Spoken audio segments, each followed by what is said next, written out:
यहाँ उपस्थित आप सभी सत्संग प्रेमियों को मेरी सौप्रेम साहेब बंदगी साहब परमात्मा को कहते हैं, मालिक को कहते हैं। विनय पत्रिका में साहब शब्द का वर्णन है। गोस्वामी तुलसीदास रचित विनय पत्रिका में साहब का मतलब स्वामी या मालिक बताया गया है। साहब बंदगी का मतलब होता है अपने मालिक को, अपने परमात्मा को, अपने स्वामी को बंदगी, मतलब समर्पण का भाव व्यक्त करना। जब हम किसी व्यक्ति को साहब बंदगी बोलते हैं, इसका मतलब है कि उस व्यक्ति के अंदर जो हमारे मालिक हैं, उनके प्रति हम अपनी बंदगी, अपना समर्पण, अपना सदा भाव व्यक्त करते हैं। साहब बंदगी दुनिया का अनूठा अभिनंदन है जो हमें अपने सदगुरुदेव गोपीदास साहब से प्राप्त हुआ। हमें बहुत अच्छा लगा, हमने इसे अपने जीवन में धारण किया। लेकिन देखते हैं कि भारतवर्ष में लोग अपने बच्चों को अंग्रेजी शिक्षा देने में बहुत प्रवृत्त होते हैं। अपने बच्चे को इंग्लिश मीडियम स्कूल में पढ़ाना चाहते हैं। बच्चा अंग्रेजी का पोएम, राइम्स बोलता है तो बड़े प्रसन्न होकर दूसरे को सुनाते हैं कि देखिए मेरा बच्चा कितना अच्छा अंग्रेजी बोल रहा है। लेकिन इसी भारतवर्ष में जब हम साहब बंदगी बोलते हैं तो बहुत सारे लोग को लाज लगता है साहब बंदगी बोलने में, कि कहीं हम साहब बंदगी बोल देंगे तो ये पता नहीं बाबा कौन संप्रदाय के हैं, कौन पंथ के हैं, क्या है, कहीं हमारा धर्म परिवर्तन तो नहीं हो जाएगा, कहीं हम भी तो उसी पंथ के नहीं हो जाएंगे। उसको अंग्रेजी पढ़ाने में नहीं लगता कि कहीं हम क्रिश्चियन तो नहीं हो जाएंगे। गुड मॉर्निंग बोलने में नहीं लगता कि हम गुड मॉर्निंग अंग्रेजों की भाषा बोल रहे हैं तो कहीं हम क्रिश्चियन तो नहीं हो जाएंगे, या हम क्रिश्चियन नहीं है, हम गुड मॉर्निंग नहीं बोलेंगे। लेकिन इसी भारतवर्ष की भाषा है, इसी भारतवर्ष के महान रचयिता जो काव्य के हैं, ग्रंथ के रचयिता रामचरितमानस के गोस्वामी तुलसीदास, उन्होंने भी साहब शब्द का इस्तेमाल किया है।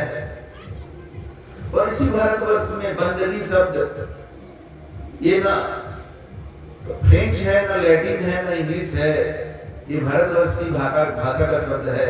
बंदना, बंदगी, ये सब तो सुनते ही रहते हैं। लेकिन फिर भी साहब बंदगी को स्वीकार करने में लोगों को बड़ा तकलीफ हम देखते हैं। यहां तक कि हिंदू लोगों को देखते हैं कि जब कोई मुसलमान सलाम वालेकुम बोलता है तो उससे भाईचारा दिखाने के लिए वो भी वालेकुम सलाम कर देते हैं। लेकिन साहब बंदगी बोलने से उसका जवाब देने में बड़ी सकुचाते हैं। आज कोई कह रहा था कि ये मुसलमान लोग जो हैं, ये लोग अपना उदार हृदय दिखाने के लिए मंदिरों में नहीं गया करते, लेकिन हिंदू लोग उदार हृदय दिखाने के लिए टोपी पहनकर मस्जिदों में चले जाया करते हैं। तो हमने कहा कि भाई जाने दो, अपना तो ना हिंदू है ना मुसलमान है, ये तो सदगुरु गोपी साहब गुरुकुल न हिंदुओं का है, न मुसलमानों का है, न सिख का है, न ईसाई का है।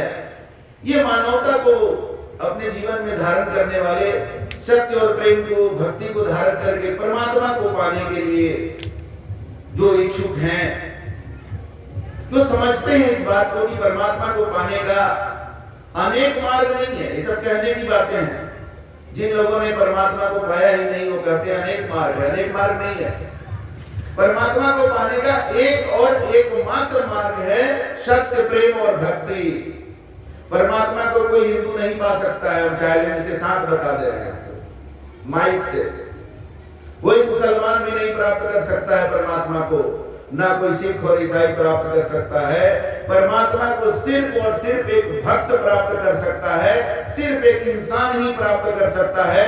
परमात्मा को प्राप्त करने के लिए आपको हिंदू, मुसलमान, सिख, ईसाई बनने का जरूरत नहीं है, सिर्फ इंसान बनने का जरूरत है, सिर्फ भक्त बनने का जरूरत है। और भक्त और इंसान का कोई जात नहीं होता है, उसका कोई बिरादर नहीं होता है, उसका कोई संप्रदाय नहीं होता है। ये सारे समाज के जो जातीय और सांप्रदायिक वर्गीकरण है, ये सब अपना उल्लू सीधा करने के लिए सामाजिक, राजनीतिक और आर्थिक तंत्र का परिणाम है। ये सारे सामाजिक, आर्थिक और राजनीतिक उल्लू सीधा करने के लिए लोगों को जात पात में, संप्रदाय में बांट कर रखा गया है। और मजेदार बात है कि शताब्दियों से लोग इसके अंदर यूज हो रहे हैं, मिसयूज हो रहे हैं, एब्यूज हो रहे हैं, समझ नहीं रहे हैं। उनको लगता है कि अगर हम अपना जात छोड़ देंगे, संप्रदाय छोड़ देंगे, तो मेरा अस्तित्व ही क्या रह जाएगा, मेरी पहचान ही क्या रह जाएगी। तो कभी एक बार ये भी सोच लो कि स्मशान घाट में तुम्हारा क्या पहचान होता है। कभी ये भी सोच लो कि जो शरीर माता के गर्भ से निकल कर आया, जिस परिवार में जन्म लिया, वो परिवार का मुहर तो लगा दिया जाता है उसको, लेकिन क्या बाहर से मुहर लगा देने से कोई चीज वो बन जाएगा? चाइना से सामान ले आओ और भारत में लेकर मेड इन इंडिया लगा दो तो हो जाएगा क्या? तो हमारा ये जीवन परमात्मा का दिया हुआ जीवन है, किसी जात और संप्रदाय का दिया हुआ जीवन नहीं है। और लोग कहते हैं कि सभी में एक ही खून बहता है। भाई विज्ञान कहता है कि खून एक नहीं है, खून भी कई प्रकार के होते हैं। सबको खून नहीं दे सकता है। अगर सबका खून एक रहता तो किसी का खून किसी में दे दिया जाता। सवाल खून का नहीं है, खून अलग अलग है, रंग अलग अलग है, हेयर स्टाइल अलग अलग है, कपड़ा का स्टाइल अलग अलग है। हम ऐसे धोती कुर्ता पहनते हैं, लेकिन बिजली विभाग में जब ऑफिस में जाते हैं तो पैजामा कुर्ता पहनते हैं। तो ऑफिस में कुछ मुस्लिम लोग हैं, वो कभी कभी पैजामा पहन के आते हैं, तो उनका पैजामा इतना ऊपर रहता है, घुटना के से थोड़ा सा नीचे। स्टाइल है अपना पैजामा पहनने का किसी का, उससे क्या फर्क पड़ जाता है? ड्रेस का स्टाइल अलग, खाने का स्टाइल अलग, जीने का स्टाइल अलग, लेकिन प्राण तो सबके अंदर एक ही है। और वो प्राण जिस दिन निकल जाता है तो सभी का हश्र वही होता है। भले ही उसको हिंदी में मुर्दा कह लो, उर्दू में जनाजा कह लो, और इंग्लिश में डेड बॉडी कह लो, हश्र तो सबका वही होता है। तो सारे मानव में ही नहीं, सारे जीवों में एक जो कॉमन बात है, जो सब में है, वो ये है कि सभी के अंदर प्राण है। यही हमारी एकता की पहचान है। हम सब मानव केवल एक नहीं है, सारे जीव जंतु जितने हैं, पौधे, सब एक ही परमात्मा के हम लोग अंश हैं, एक ही परमात्मा के हम लोग रूप हैं। जैसे आज जेल में बहुत सारे लोग बंद हो गए, वो भी इसी भारत वर्ष के नागरिक हैं, लेकिन वो जेल में है। क्यों जेल में है? क्योंकि उन्होंने कहीं ना कहीं भारत सरकार के संविधान का और उसके विधान का कुछ ऐसा उल्लंघन किया है जिसके चलते वो जेल में हैं। और जेल में होने के चलते वो बंधे हुए हैं, और हम लोग जेल में नहीं होने के चलते आजाद हैं। जहां मन करता है जा सकते हैं, उठ सकते हैं, बैठ सकते हैं, हमारा सबका अपना रूटीन है। तो सिर्फ जेल में होने के चलते क्यों भारत के नागरिक नहीं है? वो इसी भारत के नागरिक हैं। सजा काट रहे हैं, जिस दिन सजा काट लेंगे फिर जेल से बाहर आ जाएंगे तो हमारे अपने जैसे ही तो हो जाएंगे। तो वैसे ही जो 84 लाख जोनियां हैं जीव जंतुओं की, ये सभी उसी परमात्मा के अंश है जिसके अंश हम सब मानव हैं। लेकिन मानव जीवन में आकर के जो दानव का काम किया, पशुता का काम किया, वो फिर पशु वाले जोनी में चला जाता है। जैसे भारत सरकार का नागरिक बन करके जो भारत सरकार के कानून का उल्लंघन करता है वो भारत सरकार के जेल में चला जाता है, वैसे ही परमात्मा के नियम का उल्लंघन करने वाला परमात्मा के जेल में जाता है। परमात्मा के जेल की दीवार ईंटा पत्थर से नहीं बना है, वो 5 तत्व 3 तत्व से बना हुआ है, जो 84 लाख जोनियां हैं अलग अलग। उसमें देखिए कितना तगड़ा वो जेल है कि शेर बना हुआ है अपने प्रकृति से, गाय बनी हुई है अपने प्रकृति से, कुत्ता बना हुआ है अपने अपने प्रकृति से, कितना कस के बांधा गया वो जेल में उसको। और एक आदमी है, ये आदमी का जीवन है जिसमें आदमी कहते हैं कि शेर का बच्चा शेर ही होता है, घोड़ा का बच्चा घोड़ा ही होता है। एक आदमी है जिसका बच्चा सांप भी हो सकता है, शेर भी हो सकता है, घोड़ा और गधा भी हो सकता है।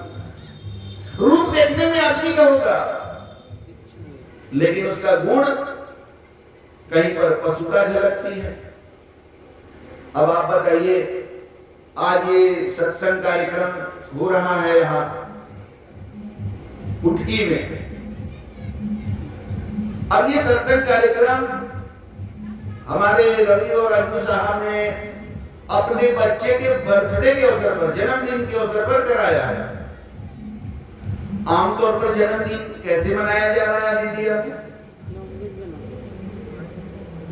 एक जन्मदिन मनाने के लिए कितने मुर्गा और बकरी का मरण दिन कर दिया जाता है, तब जन्मदिन अच्छा लगता है। ये कैसी सोच है, निर्दयता से भरी हुई। वो निर्दयता कहां पाया जाता है? प्रकृति में निर्दयता कहां पाया जाता है? शेर के सामने अगर कोई बकरी आ जाए तो आप शेर से उम्मीद करते हैं कि वो दया करेगा, खा जाएगा उसको, कोई दया नहीं है वहां पर। तो निर्दयता जानवरों का प्रतीक है। आदमी के पास क्षमा है, बाघ और शेर के पास क्षमा नहीं है। कुत्ता के पूंछ पर पैर रखिएगा तो भौंकनेगा, काटेगा आपको। सांप के ऊपर पैर रखिएगा तो आपको काटने के लिए प्रवृत्त होगा।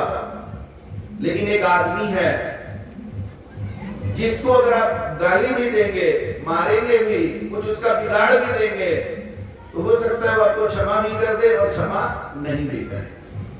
हो सकता है कि आपको सजा दे तो ऐसा सजा दे जो मानवता से युक्त सजा हो, और ऐसा भी सजा दे सकता है जो इतना क्रूर हो, इतना नृशंस हो कि दिल दहल जाएगा। जैसे आप लोग सुनते हैं ना, कोई लड़की से प्रेम करता है और फिर वो लड़की का टुकड़ा टुकड़ा करके फ्रिज में डाल देता है। कुछ गलती हो गया वो उससे, इतना बड़ा सजा, ऐसे सजा दिया जाता है क्या? ये तो जानवर ही कर सकता है, लेकिन करने वाला कौन है? आदमी। मतलब ये है कि इस मानव जीवन में इसका सिलेबस बहुत बड़ा है। शेर का, बाघ का, सांप का, बिच्छू का, गाय का, बैल का, भैंस का सिलेबस छोटा सा है। गाय के ऊपर कितना बड़ा निबंध लिखिएगा, शेर के ऊपर कितना बड़ा निबंध लिखिएगा। शेर की प्रकृति क्या है? शेर मांसाहारी होता है, उसका दांत नुकीला होता है, जंगल का राजा होता है, बहुत भयानक गरजता है। कितना लिखिएगा, उसका बंधा हुआ है उतना ही। लेकिन एक आदमी का जीवन है जिसमें एक आदमी जानवर से भी बदतर व्यवहार आपके साथ कर सकता है, और यही आदमी आपके साथ एक अच्छा इंसान का व्यवहार भी कर सकता है।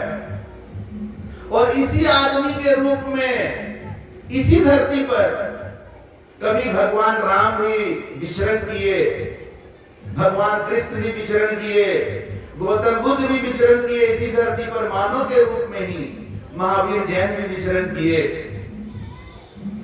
मोहम्मद पैगंबर, ईसा मसीह, सदगुरु कबीर, गोस्वामी तुलसीदास, सूरदास, ये सब महापुरुष मानव रूप में ही इस धरती पर विचरण किए हैं।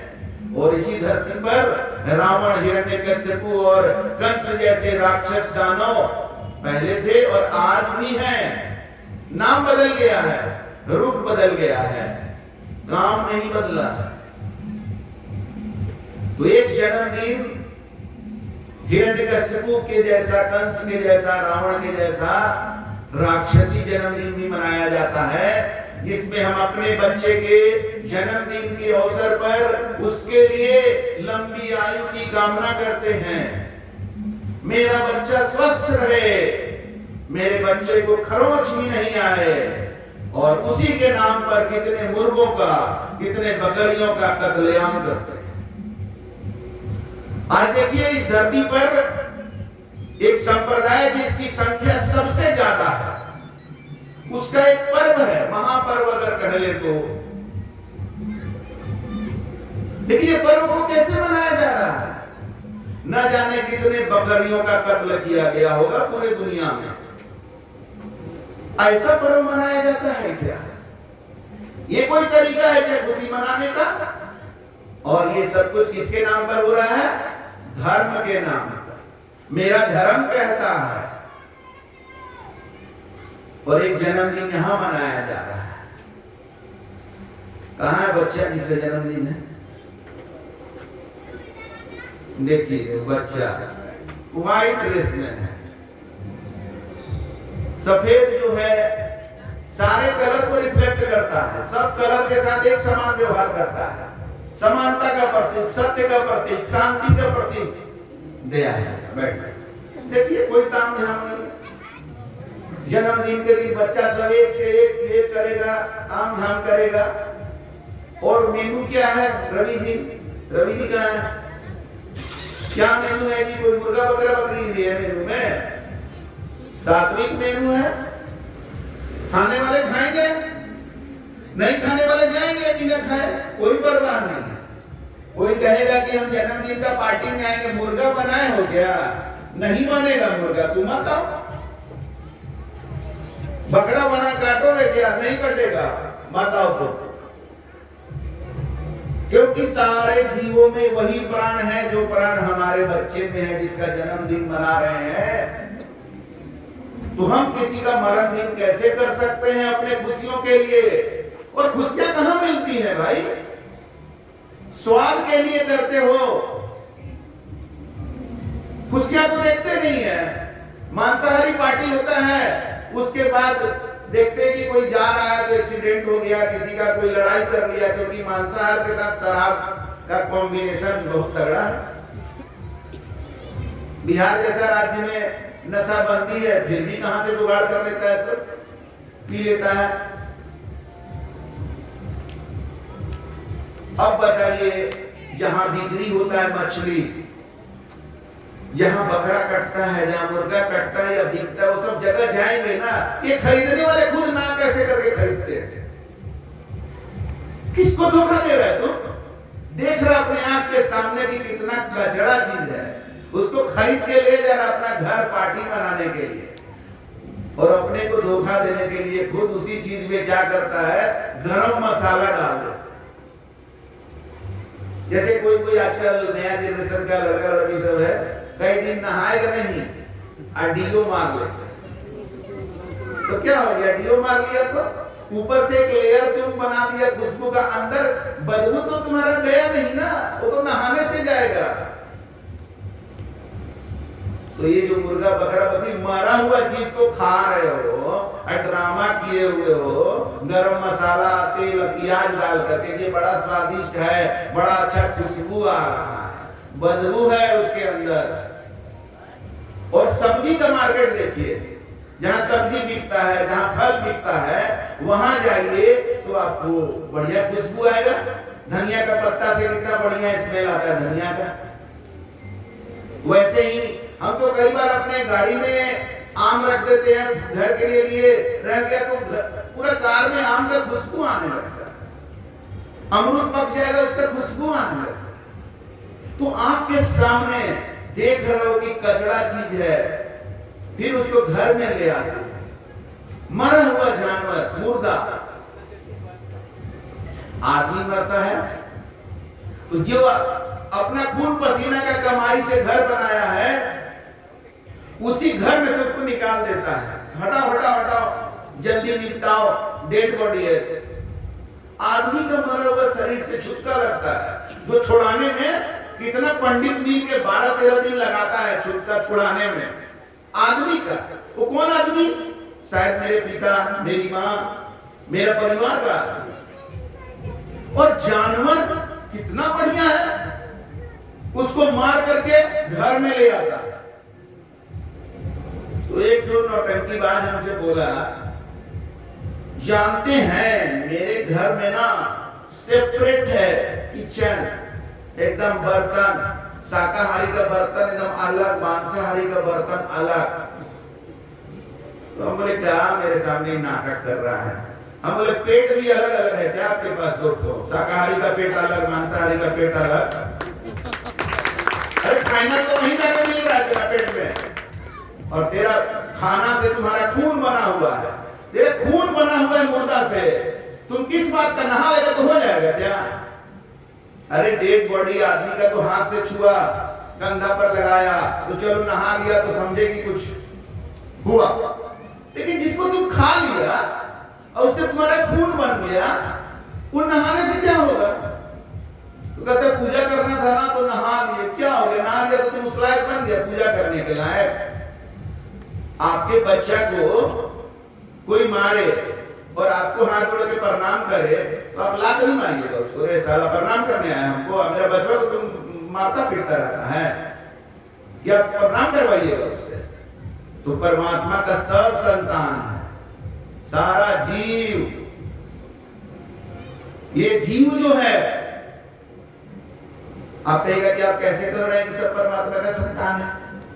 अरे हम अकेले थोड़ी कह रहे हैं, जितने भी महापुरुष आए सबने तो यही कहा। गौतम बुद्ध ने कहा अहिंसा परमो धर्म, सबसे बड़ा धर्म क्या है? अहिंसा। गौतम बुद्ध ने कहा कि बौद्ध धर्म सबसे बड़ा धर्म है। ये तो गौतम बुद्ध के जाने के बाद उनका चेला चपाटी सब बोलने लगा कि बौद्ध धर्म हिंदू धर्म से बड़ा है। और भगवान राम ने कहा कि हिंदू धर्म सबसे बड़ा है। ये तो उनके बाद उनके फॉलोअर लोग कहने लगे कि हमारा धर्म बड़ा है, उसका धर्म छोटा है।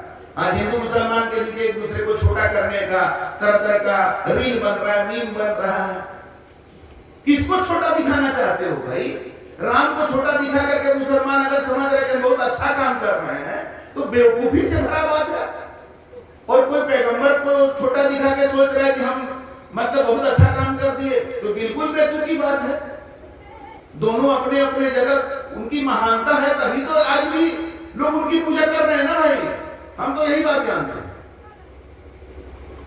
कि भगवान राम की कहानी अगर त्रेता युग से अभी तक चली आ रही है और करोड़ों लोग उसको मान रहे हैं, श्रद्धा कर रहे हैं, तो कुछ तो बात होगा ना।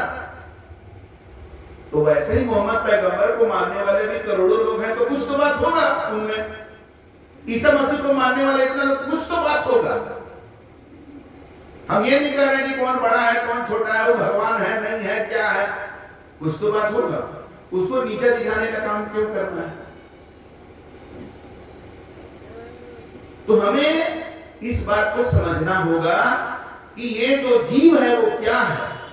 तो जीव के बारे में सभी महापुरुषों ने यही बात कहा है।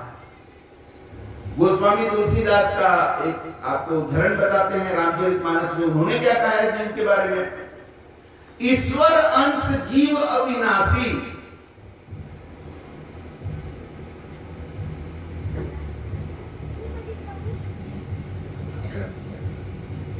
जीव क्या है? ईश्वर का अंश। कौन कह रहा है? गोस्वामी तुलसीदास कह रहे हैं। वही बात को तो हम आपके सामने रख रहे हैं कि खाली रामचरितमानस का कथा बैठ के सुनते रहोगे ना कुमार विश्वास से और इससे उससे, कुछ नहीं होने वाला है जिंदगी में। कुमार विश्वास पैसा कमा के रहेगा, कथा सुनते रहो। रामचरितमानस के, भागवत गीता के, रामचरितमानस के, बाइबल के, कुरान के कुछ अच्छी बात को ले लो, तुम्हारा जीवन बदल जाए। ये मेरा दावा है। जितने भी ग्रंथ जिसको दुनिया में लोग मानते हैं, कई बार कुरान शरीफ को लेकर बातें बोली जाती हैं कि उसमें कहा गया है कि काफिरों का सर तन से जुदा करता। अगर ये है, हम पढ़े नहीं है तो, अगर ये है तो ये बहुत ही गलत बात है। लेकिन मेरा कहना है कि कुरान शरीफ में सिर्फ यही बात तो नहीं होगा, कुछ और अच्छी बातें होंगी। अगर पढ़ते हो तो कुछ ले लो, नहीं पढ़ते हो कोई दिक्कत नहीं है। नहीं है जरूरी पढ़ने का सब, इसको पढ़ना है पढ़े। रामचरितमानस पढ़ो तो उसमें से कुछ अच्छी बात ले लो। सबको रामचरित, कोई कहता है रामचरितमानस गोस्वामी तुलसीदास बोले थे ढोल गवार शूद्र पशु नारी, हम नहीं मानते रामचरितमानस। कोई बात नहीं भाई, मत पढ़ो, भागवत गीता पढ़ लो।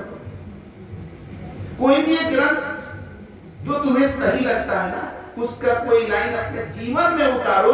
ग्रंथ पढ़ा है, मेरा भगवान पढ़ा है, इसका झंडा लगे ढोने से कुछ नहीं होने वाला है। तो भाई रामचरितमानस का एक लाइन तो हमें बहुत अच्छा लगा, ईश्वर अंश जीव अविनाशी, चेतन अमल सहज सुख राशि। जीव क्या है? ईश्वर का अंश है। और जीव कैसा होता है? चेतन। चेतन मतलब क्या होता है? देखिए जैसे ये जड़ है, हम चेतन है। अब माइक से आवाज कब आ रहा है? हम बोल रहे हैं तब आ रहा। माइक अपने से आवाज नहीं कर सकता। तो जो खुद से आवाज कर सकता है, जो खुद से आवाज सुन सकता है, जो खुद से चल सकता है, जो खुद से रुक सकता है, वो चेतन है। और जड़ कौन है? जिसको कोई चलाएगा तो चलेगा, बुलाएगा तो बोलेगा, वो जड़ है, उसका अपना पावर नहीं है। तो परमात्मा का दो स्वरूप है, एक चेतन और एक जड़। तो जो चेतन स्वरूप है उसको जीव कहते हैं, और जो जड़ स्वरूप है उसको निर्जीव कहते हैं। तो जितने भी जीव हैं, चाहे वो आदमी है या जानवर है या पौधे, पेड़ पौधे जो हैं, सब परमात्मा के अंश हैं। और वो चेतन है, मतलब वो स्वयं से चलायमान है, स्वयं से बोलते हैं। और वो परमात्मा का जब अंश है, तो परमात्मा के अंश का हत्या करके तुम परमात्मा का पूजा कैसे कर सकते हो? तुम्हारी पूजा कैसे सुनी जाएगी? अभी कोई एक रील हमारे पास भेजा था, उसमें एक आदमी है जो मुर्गा को काट रहा है, उसके बाद बढ़िया से घरे जाके गरम मसाला डाल के खा रहा है। उसके बाद गया है घूमने, तो उसका रोड एक्सीडेंट में डेथ हो गया है। तो फिर शंकर भगवान के पास जाके कह रहा है कि हम तो आपका इतना पूजा करते थे, तो हमारे साथ ऐसा क्यों हुआ? शंकर भगवान उसको याद दिला दिए कि तू मेरा पूजा करता था, मुर्गा का क्या करता था? तो फिर जब उस जान का तुम ख्याल नहीं किया, तो तेरे जान का तुमको इतना ख्याल क्यों आ रहा है? तो परमात्मा को अगर हम चाहते हैं प्रसन्न रखना, जो कि सब कोई चाहता है, भले सबका मकसद अलग अलग होगा। कोई नौकरी के लिए प्रसन्न करना चाह रहा है, कोई शादी के लिए प्रसन्न करना चाह रहा है, कोई प्रमोशन के लिए चाह रहा है, किसी को बेटा चाहिए मुंह में अग्नि देने के लिए, किसी को पैसा चाहिए। नाना प्रकार के कारणों से भगवान को खुश तो लोग करना चाहते हैं, लेकिन वो जानते ही नहीं है कि वो खुश होंगे कैसे। अरे परमात्मा को खुश करना चाहते हो तो जैसे कोई व्यक्ति कुत्ता पाले हुए है, तो आप उसका कुत्ता को मारिएगा और आदमी को खुश कर सकेंगे? तो परमात्मा को खुश करना चाहते हो तो परमात्मा के सारे जीवों के साथ दया का व्यवहार करो, प्रेम का व्यवहार करो, तब तुम्हें परमात्मा का प्रेम प्राप्त होगा सारे जीवों के साथ।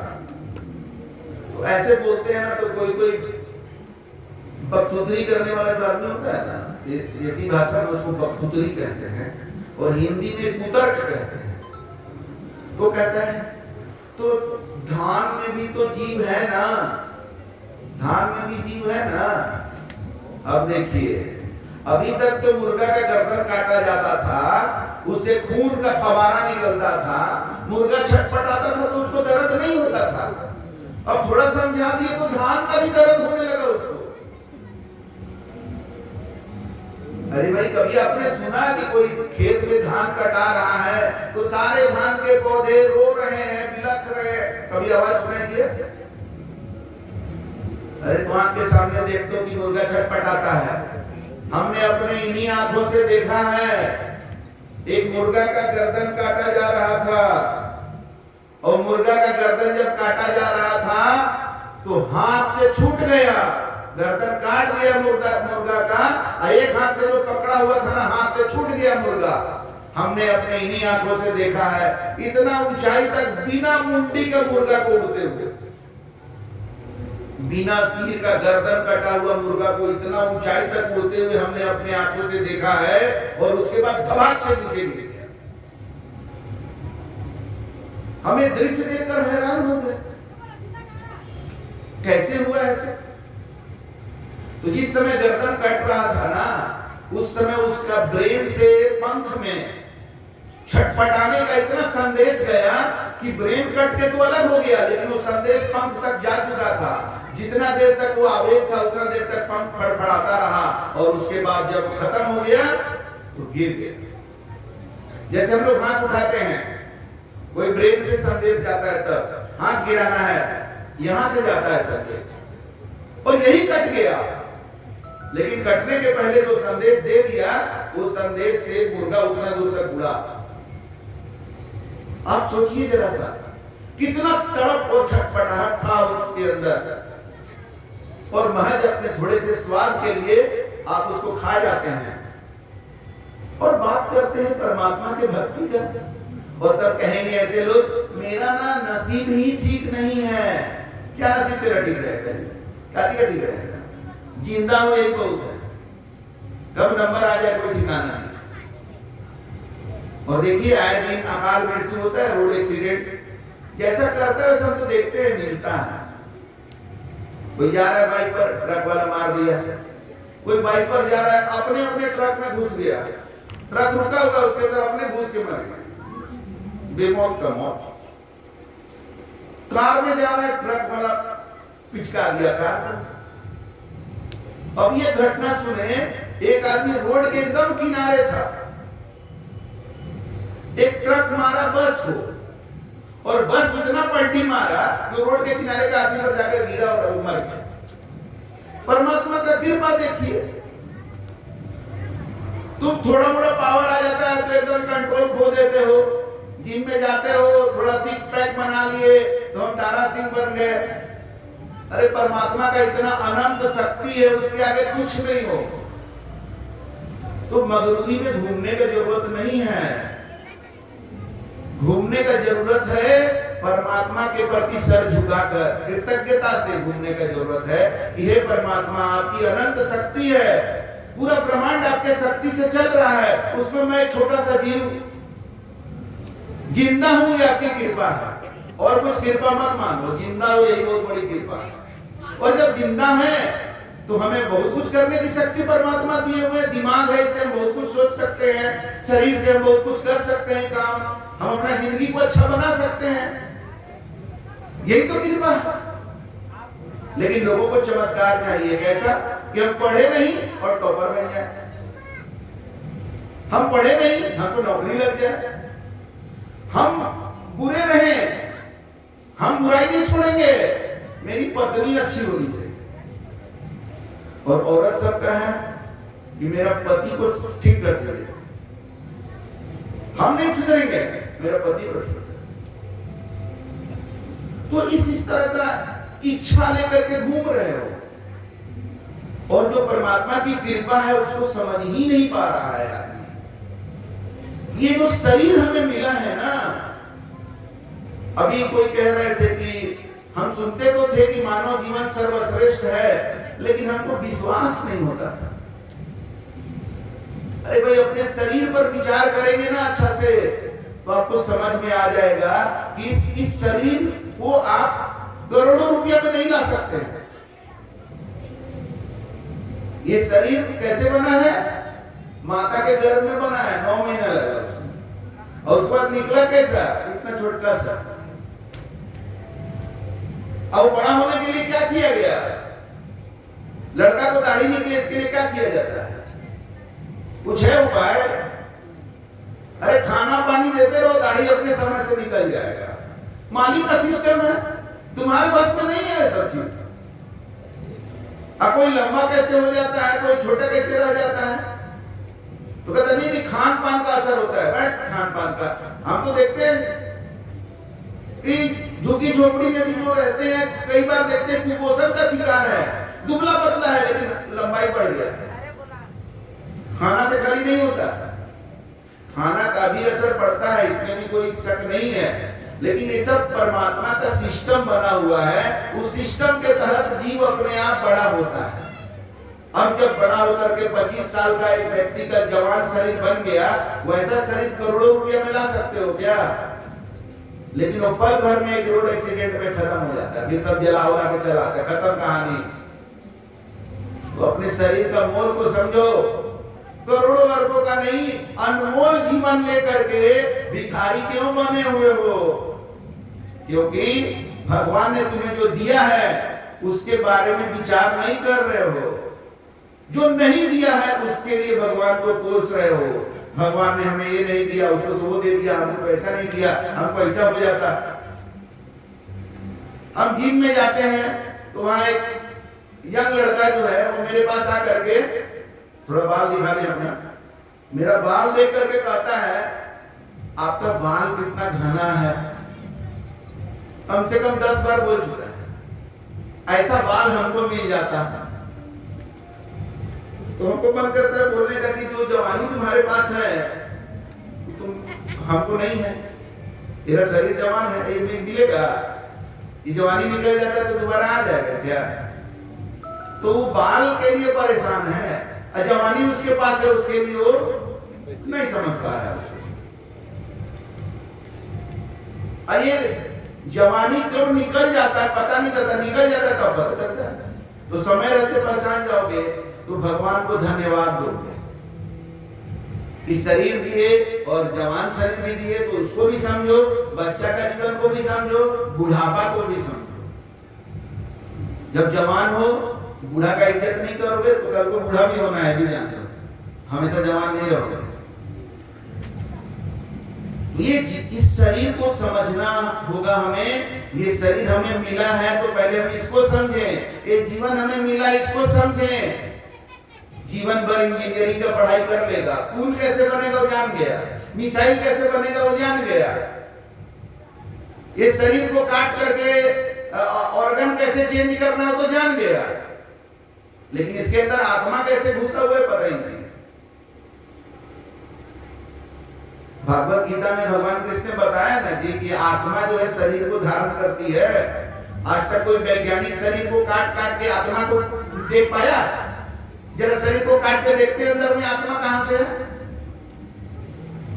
एक रिसर्च किया गया, मरने को जो आदमी था उसको शीशा का एक रूम में बंद कर दिया गया, या फिर इसका आत्मा तो निकलेगा ना, और पूरे कैमरा लगा दिया गया 24 आवर, निकलेगा तो देखा जाएगा कि आत्मा होता कैसा है। वो आदमी मर गया, कैमरा में कुछ नहीं आया, सिर्फ शीशा का जो कमरा था उसमें क्रैक आ गया। तो ये विज्ञान का विषय नहीं है। वैज्ञानिक लोग, डॉक्टर लोग कितना पोस्टमार्टम करते रहते हैं, लेकिन जिंदा आदमी को भी काट देंगे ना तो आत्मा अंदर से नहीं निकाल पाएंगे, क्योंकि काटने के प्रोसेस में ही आत्मा निकल जाएगी, उनको पता भी नहीं चलेगा। तो असली चीज क्या है, शरीर या आत्मा? दोनों के मिलने से चल रहा है, लेकिन मूल वस्तु क्या है कि जो निकल गया तो इस शरीर का कोई मोल ही नहीं है। इस शरीर का मोल क्या हो जाता है? एक मरा हुआ शरीर का मोल क्या है पता है? एक मरा हुआ शरीर का मोल, उसका अंतिम संस्कार में जितना खर्चा आएगा ना वही उसका मोल है, मतलब माइनस में। वो एक लायबिलिटी है, बोझा है, एक जवाबदेही है, मतलब इसमें से प्राण निकल जाता है तो आप पल भर में अरबपति और खरबपति से क्या हो जाते हैं? कर्जदार समाज के। अब समाज अपना पैसा और समय लगा करके उस शरीर को डिस्पोज करेगा, वो शरीर एक जवाबदेही हो गया, माइनस में चले गया। वो कौन था जिसके रहने से आपका इतना वैल्यू था? वही तो ईश्वर अंश है, और ईश्वर को ढूंढ रहे हो मस्जिद में जाकर, मंदिर में जाकर के, कुंभ मेला में, गंगा नदी के अंदर घुस घुस के ईश्वर को ढूंढ रहे हो, ढूंढ नहीं पाए, और ईश्वर सदा तुम्हारे साथ है, तुम्हारे अंदर है, वो है तब तुम चल रहे हो, बोल रहे हो, सुन रहे हो, हंस रहे हो, रो रहे हो, लेकिन समझ नहीं पाए। और वो जब निकल जाते हैं तो फिर दुनिया तमाशा देखते रहती है। थोड़े समय के लिए मरा हुआ आदमी को देखकर आदमी को लगता है क्या जीवन में सब बेकार है, मोह माया है, चलना ना, सब नहीं करना है, सब गलत काम नहीं करेंगे। अब इसको श्मशान वैराग्य बताया गया है ग्रंथों में कि मरा हुआ आदमी को श्मशान घाट में जाने से जो संसार के प्रति एक थोड़ा इंटरेस्ट खत्म हो जाता है थोड़े समय के लिए, उसको श्मशान वैराग्य कहा गया है, जो 3 दिन तक असर करता है। और फिर वही बात, अरे वही बात। और कोई कोई आदमी तो इतना श्मशान घाट जाता है अपना मित्र रिश्तेदार और इसका उसका मरने में कि उसके लिए वो कोई बैराग 3 मिनट का भी बैराग नहीं रह जाता है उसके लिए। उधर डेड बॉडी जल रहा है और इधर सिगरेट पी रहा है, बतिया रहा है, हंस रहा है, कोई प्लान बना रहा है, कोई डील कर रहा है, वही श्मशान घाट एकदम खत्म हो गया, न्यूट्रल। जैसे वो एक काम है, जैसे टॉयलेट जाना काम है ना, वैसे गया श्मशान घाट निपटा दिया, आ गया, काम हो गया। क्या मोल है? तो तलवार का मोल करिए, मयान के चक्कर में पूरा जिंदगी चला जा रहा है। ये शरीर मयान है, असली तलवार इसके अंदर है जो मालिक का अंश है, और वो सभी में एक समान है। छोटा बच्चा में छोटा सा नहीं रहता है, बड़ा में बड़ा नहीं रहता है, सब में एक समान है। जैसे जैसे बच्चा बड़ा होता जाता है वो अपनी जगह लेते चला जाता है। तो उसको हम जब समझ जाएंगे ना, तब हम सबको साहेबंदगी कर पाएंगे। अभी हम लोग प्रणाम किसको करते हैं? प्रणाम भैया, प्रणाम चाचा। छोटा भाई को कोई प्रणाम करता है? बड़ा भाई टाइट रहेगा, हेलो करेगा, प्रणाम हम करेंगे। उम्र के नाते किसी को प्रणाम करते हैं कि उम्र में बड़ा है, किसी को रिश्ता में बड़ा होने के नाते प्रणाम करते हैं, किसी को पद में बड़ा होने के नाते प्रणाम करते हैं, किसी को कद में बड़ा होने के नाते प्रणाम करते हैं। लेकिन साहेबंदगी न उम्र की सीमा हो, न जन्म का हो बंधन। जब प्यार करे कोई तो देखे केवल मन। तो मन को देख रहा है तो क्या पा रहा है कि जो मन है उसके साथ परमात्मा का अंश लगा हुआ है, तब मन काम कर रहा है। परमात्मा का अंश हट जाएगा तो खत्म हो जाएगा। उस परमात्मा के अंश को साहब कहते हैं, स्वामी कहते हैं, मालिक कहते हैं, उसी को राम कहते हैं, उसी को कबीर कहते हैं, उसी को अल्लाह कहते हैं, उसी को गॉड कहते हैं। कहना जो कह लो। जैसे डेड बॉडी को अंग्रेजी में डेड बॉडी कहते हैं, हिंदी में मुर्दा कहते हैं, उर्दू में जनाजा कहते हैं। कहने से, शब्द बदलने से तथ्य नहीं बदल जाएगा, फैक्ट नहीं बदल जाएगा। फैक्ट तो यही है कि वो मर गया, कहानी खत्म। उसी तरह से जो परमात्मा है, उनका नाम का लड़ाई लड़ने से कुछ नहीं होगा, उनको जानना होगा। राम को जानना होगा, कबीर को जानना होगा, अल्लाह को, गॉड को जानना होगा। तो राम अगर हमने रमा हुआ नहीं है तो हम चल रहे हैं कैसे, बोल रहे हैं कैसे? रोम रोम में रमने वाले को ही राम कहते हैं। तो हमारे रोम रोम में राम रमे हैं तभी तो हम चल रहे हैं। तो जब हमारे हिंदू के रोम रोम में अगर राम रमे हुए तो मुसलमान के रोम रोम में कौन रमा हुआ है? अरे राम ही रमे हैं, लेकिन उसको राम कहने से प्रॉब्लम है। तो अगर वो रहमान कह रहा है तो पहले कोई बात नहीं है, लेकिन जानना तो पड़ेगा कि जैसे रहमान हमारे में रमा हुआ है तो वैसे ही राम भी किसी में रमा हुआ है। दोनों एक है, नाम अलग अलग है। ये बात को जानना पड़ेगा, और नहीं जानने के चलते लड़ लड़ के मर रहा है सब एक दूसरे। उधर देखिए मध्य एशिया में जो वार चल रहा है, कौन रोजा कौन ईद। रोजा को पाक महीना कहता है तो कहा इतना हत्या हो रहा है, बम मार रहा है, और ईरान तो मुस्लिम कंट्री को भी नहीं छोड़ रहा है। कहां कुछ है? तो धर्म के नाम पर राजनीति, अर्थतंत्र, सामाजिक कार्य और धार्मिक वर्चस्व ये सब बनाने के लिए ये सब वर्गीकरण है। साधु संत इसके स्वीकार नहीं करते हैं, महापुरुष लोग इसे स्वीकार नहीं करते। एक बार संत कबीर से पूछा गया कि आप बताइए कि आप वास्तव में क्या हैं, आप बताइए। तो उन्होंने कहा कि पानी से जन्मा नहीं, श्वासा नहीं शरीर, अन्न आहार करता नहीं, ताका नाम कबीर। कबीर कौन है? जो पानी से नहीं जन्मा है। पानी से जन्मना मतलब गर्भ। कबीर वो है जो गर्भ से नहीं जन्मा है। श्वासा नहीं शरीर, जो श्वास नहीं लेता है। अन्न आहार करता नहीं, ताका नाम कबीर, जो भोजन नहीं करता। अब बताइए, भोजन किए बिना, श्वास लिए बिना, गर्भ से जन्म लिए बिना कौन हो सकता है? अरे उसी को तो आत्मा कहते हैं, वही तो परमात्मा का अंश है, वही कबीर है। और रोम रोम में कौन रमा हुआ है? हमारे वही आत्मा हमारे रोम रोम में रमी है, वही नाम है। और रहमान किसको कहते हैं? जो रहम करता है उसको रहमान कहते हैं। तो रहम करने वाला कौन है? हम पर, हम सब पर परमात्मा का रहम है, तभी तो ये जीवन मिला है हमें। आप किसी को कोई चीज कैसे देते हैं? जब उसके प्रति कुछ प्रेम और दया आता है तभी तो देते हैं। ये आपका ये जीवन आपका ही राशन दुकान में लाइन लग के लिए है कि कहीं से अमेज़न और फ्लिपकार्ट पे ऑर्डर मार करके जीवन मिला है? आपने क्या प्रयास किया इस जीवन के लिए? परमात्मा ने आपको दिया है, और इतना वैल्यूएबल चीज दिया है तो कितना प्रेम होगा परमात्मा को? तो परमात्मा कौन हुआ? दया के सागर हुए, उसी को तो रहमान कहते हैं।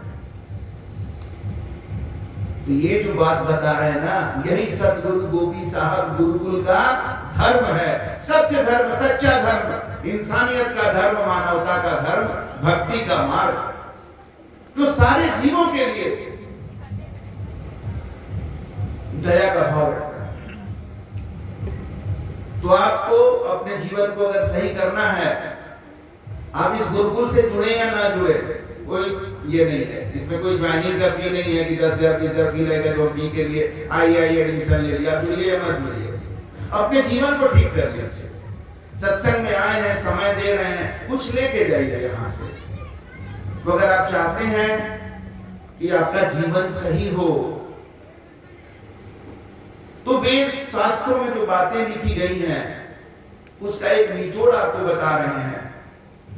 और वो निचोड़ तब बता रहे हैं जब उसको हमने अपने जीवन में अनुभव किया है, तब बता रहे हैं। ऐसा नहीं कि वेद में लिख दिया है, शास्त्र में लिख दिया इसलिए हम बता रहे हैं और आप मान लीजिए, नहीं, हमने उसे अपने जीवन में अनुभव किया है। वो बात क्या है? 4 वेद 6 शास्त्र में बात लिखा है 2। 4 वेद और 6 शास्त्र में मूल रूप से 2 ही बात लिखा गया है। वो 2 बात क्या है उसको ध्यान से सुनिए और गिरह बांध के अपने दिल में लगा के ले जाइएगा, उसको जीवन में धारण करिए। आपका जीवन में आनंद ही आनंद बरसेगा। वो बात क्या है? सुख देते सुख होत है और दुख देते दुख होए। दूसरे को दुख दोगे तुमको दुख मिलेगा, पक्का बात है, इसमें कोई मिलावट नहीं है। कोई सोर्स पर भी काम नहीं करेगा, कोई घूस काम नहीं करेगा।